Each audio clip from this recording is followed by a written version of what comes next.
जय श्री कृष्ण। वसुदेवसुतं देवं कंसचाणूरमर्दनं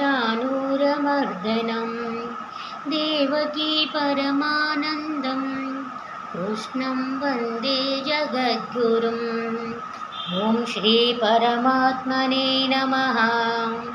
श्रीमद्भगवद्गीता अथ द्वादशोऽध्यायः।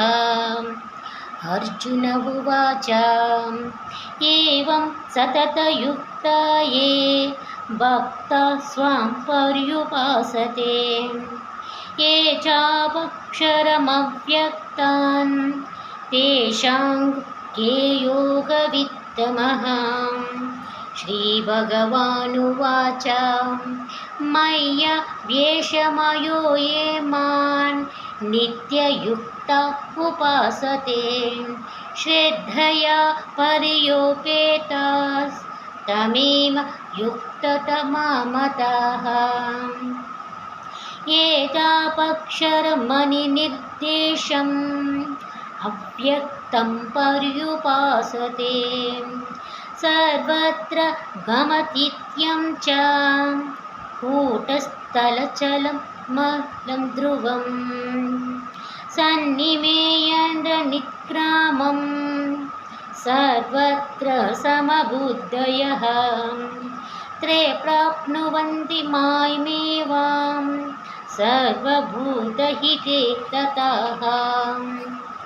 केशोऽधिकतररक्तेषाम् अव्यक्तासक्तचेतसाम् अव्यक्त इति गतिर्दुःखम् देहवद्भिरव्याप्यते ये तु सर्वाणि कर्माणि मयि सन्न्यस्य मत्पराः अनन्यनैव योगेन मां ध्यायन्त उपासते तेषामहं समुद्धर्ता मृत्युसंसारसागरात् भवामि न चिरात् पार्थ मय्यावेशितचेतसाम् मय्या एव मन अधैस्वां मयि बुद्धिं निवेशय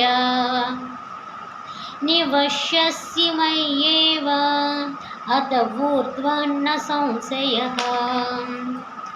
अदच्चित्तं समद्दातुं न शक्नोषि मयि स्थिरम् अभ्यासेन योगेन ततो मामिच्छाप्तुं धनञ्जय।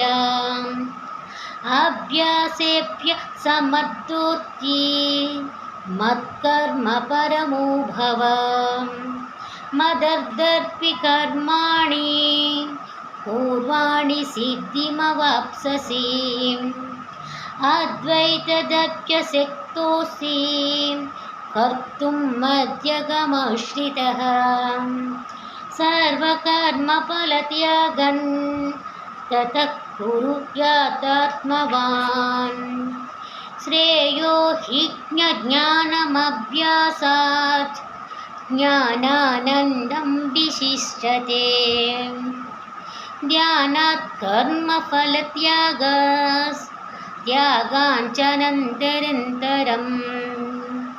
अद्वैष्ट सर्वभूतानां मैत्रः करुण एव च निर्ममो निरङ्कारः समदुःखदुःखक्षमी सन्तुष्ट सततं योगी यतात्मा दृढनिश्चयः मय्यार्पितमनुर्बुद्धिर्यो मद्भक्तः समिप्रियः यस्मिन्यो द्विजते लोको लोकन्यो द्विजते च यः हर्षमर्षभयोद्वेगै मुक्त्या यश्च मे प्रिया अनिपेक्ष सुतिर्दक्ष उदासीनो गतव्यदः सर्वारम्भपरित्यागी यो मद्भक्तः स मे प्रियः यो न वृष्यति न द्वेष्टि न चोचति न काङ्क्षिताम् शुभपरित्यागी भक्तिमानस्य स मे प्रियः समदुःखक्षेत्रे च मित्रे च तदा मानापमानयो शीतोष्णदुःखसुखेषु समस्सर्गविवर्जितः तुल्यानन्दस्थितिर्मरिन् सन्तुष्ट येन केनचित् अनिकेतस्थिरमतिर्भक्तिमानेन प्रियो नरः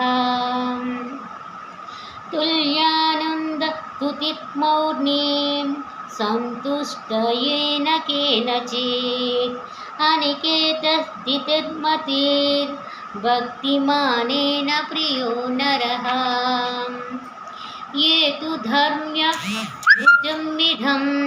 यदोक्तं पर्युपासते श्रद्धाधानमत्परमा भक्तिस्तेनैव मे प्रिया